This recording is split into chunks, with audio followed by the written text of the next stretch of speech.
Students, मैं प्रकाश sir आप लोगों को आज मैथ की बेसिक बात बताऊं। ट्रिग्नोमेट्री का पहला चैप्टर कोण एंगल के बारे में हम लोग जाने। आप लोग नीचे के क्लास में भी 7, 8, 9, 10 तक कोण पढ़ करके आए हैं, का डिफिनेशन आप लोग जानते होंगे। यहाँ हम लोग जानते हैं कि क्या आप जो कोण का डिफिनेशन जानते हैं कोण वही है या कोण का डिफिनेशन 11th क्लास में कुछ बदला है या उसका रूप कुछ बदला है। चलिए हम लोग पहला चैप्टर शुरू करते हैं जिसका नाम है एंगल एंड मेजरमेंट। चैप्टर क्या हमारा है? Angle and it's measurement. इसका मतलब क्या हुआ? एंगल, कोण और इट्स मेजरमेंट, मतलब कोण को मापेंगे कैसे, किस ढंग से कोण को मापा जाएगा, इसके बारे में जानते हैं। चलिए बच्चों, सबसे पहले बात करते हैं एंगल कि एंगल बनता कैसे है। तो छात्रों, आप पढ़े होंगे दो लाइन, जैसे मान लीजिए कि एक लाइन यह है, एक लाइन यह है, दो मार्कर है, दो लाइन है।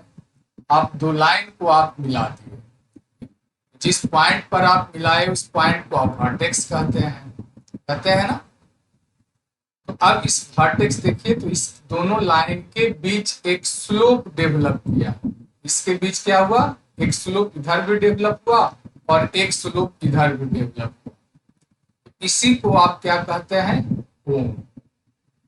गुड, समझ गए बात को? आपने डिफिनेशन जो कोण का पढ़ा एंगल का, एंगल हमारा क्या है भाई? जब दो कोण को हम लोग दो लाइन को लेते हैं, या आप एक लाइन ऐसे खींचे, एक लाइन ऐसे खींचे, दोनों एक पॉइंट पर मिल गया और इससे जो डेवलप हुआ स्लोप, स्लोप को ही क्या कहते हैं? एंगल कहते हैं।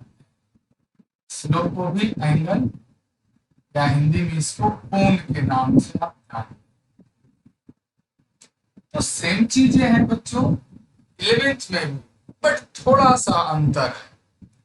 क्या अंतर है? तो देखिए, तो आपने क्या किया कि भाई एक लाइन ऐसे रखे और एक लाइन ऐसे रखे, दोनों मिला कोण बन गया।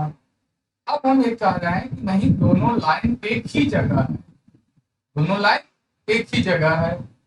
तो अब जा देखिए, हमने क्या किया कि एक लाइन खींचा एक पॉइंट के बाद, इस पॉइंट को हमने फिक्स कर दिया।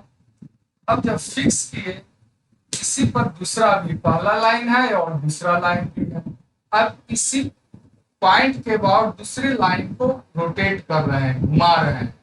मीन्स कि हमने इसको रोटेशन दिया इस पॉइंट पे, तो आपने इसको घुमाया, घुमाया तो इस प्रकार ये यहाँ पर आ गया, यहाँ भी स्लोप बना। किसी ने कहा कि नहीं, हम इसको और घुमाएंगे, किसी ने इसको और रोटेट किया, यह भी हमारा बना। तो आप यहाँ क्या देख रहे हैं? एक पॉइंट के बाद एक लाइन को रोटेट करने पर, घुमाने पर जिस स्लोप का निर्माण होता है, जिस झुकाव का निर्माण होता है, उसी झुकाव को, उसी स्लोप को आप कोण कहते हैं। बात समझ में आ गई? क्या कर रहे हैं? फिर से प्रैक्टिकली हम लोग समझते हैं कि दोनों लाइन को हमने ऐसे रखा, देखिए दोनों लाइन एक जगह है। अब हमने क्या किया कि एक को उठाए, इसको घुमाना शुरू किए, तो देखिए जैसे जैसे आप घुमा रहे हैं वैसे वैसे स्लोप बनते जा रहा है, कम अधिक होते जा रहा है। तो इसी को कहा जाता है कोण। जब एक लाइन को एक निश्चित पॉइंट के बाद, एक फिक्स्ड पॉइंट के बाद जब आप रोटेट करते हैं, उस रोटेशन से जो कोण, जो स्लोप बनता है, वह स्लोप, वह झुकाव हमारा कोण कहलाता है। क्लियर बात? बिल्कुल क्लियर।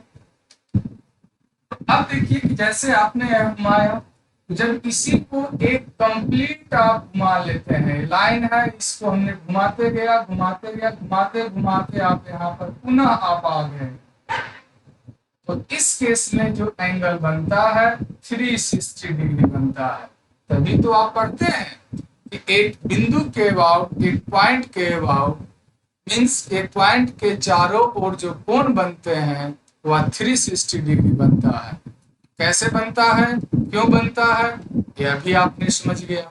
ठीक है, दूसरा एग्जांपल आप देखिए, एक थ्रेड लीजिए, एक धागा लीजिए।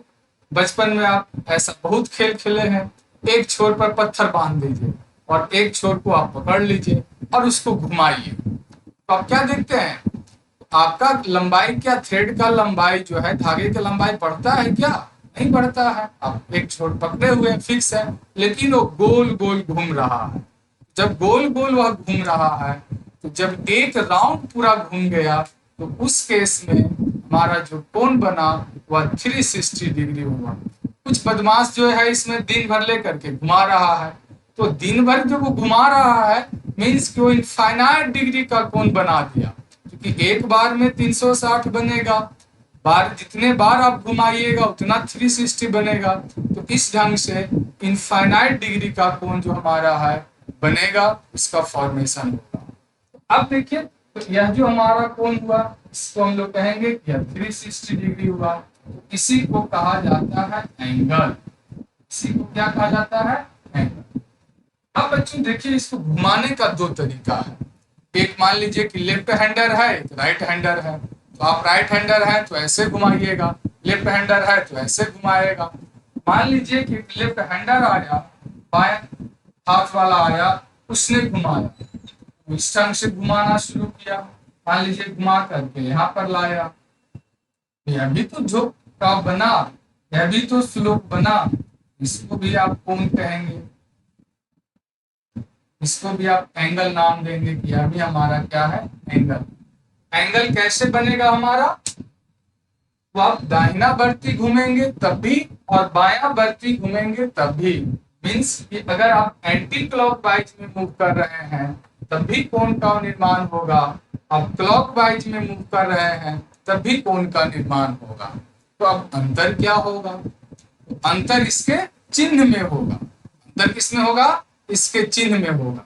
तो क्या चिन्ह में अंतर होगा, जो आपका एंटी क्लॉकवाइज में एंगल बनेंगे वह एंगल पॉजिटिव माना जाएगा, जो क्लॉकवाइज में बनेंगे वह हमारा निगेटिव माना जाएगा। ठीक है, तो क्लॉकवाइज में जो एंगल बनेगा तो यह एंगल निगेटिव होगा, यह एंगल पॉजिटिव होगा। तो चलिए पहले हम डिफिनेशन लिखते हैं कि एंगल क्या होता है। एंगल का डिफिनेशन लिखते हैं, angle when a terminating line terminate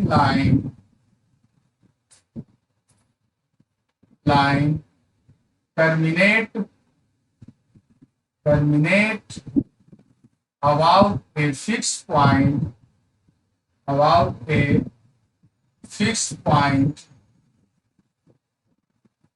it makes angle, angle. क्या definition, when a terminating line terminate about a fixed point it makes angle, वह एंगल का निर्माण करेगा। अब देखिए मेथड ऑफ रोटेशन क्या हुआ, मेथड ऑफ रोटेशन, एक आप देखें यहाँ पर, एक हम क्लॉकवाइज में कर सकते हैं, एक हम एंटी क्लॉकवाइज में कर सकते हैं। तो एंटी क्लॉकवाइज इसको शॉर्ट में लिखते हैं ACW, anti clockwise. When angle made in ACW, then angle will be positive clockwise, CW, when angle made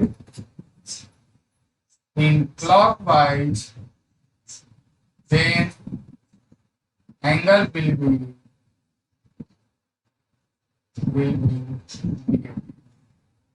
तो आप समझ गए कि एंगल हमारा क्या है, कैसे है, एंगल पॉजिटिव कब होंगे और एंगल निगेटिव कब होंगे। चलिए आगे हम लोग चलते हैं, आगे हम लोग देखते हैं इसमें